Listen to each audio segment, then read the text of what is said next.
ये छीनने की कोशिश करता है और हम उनको छीनने नहीं देंगे।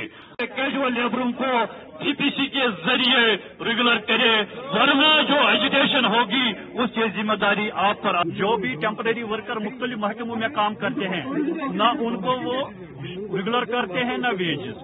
पहले मरकजी सरकार ने आते ही सरकार संभालती, उन्होंने वादा किया हम 2 लाख लोगों को हर साल रोजगार देंगे, लेकिन रोजगार देने की बात दूर, उन्होंने जो भी फैक्ट्रियों में जो भी मजदूर जो भी टेम्परेरी वर्कर काम करते हैं उनको रोजगार छीनने की कोशिश की। और हमने 8 और 9 जनवरी रियासत में हड़ताल करने का फैसला किया और जम्मू कश्मीर में हर एक दफ्तर बंद होगा।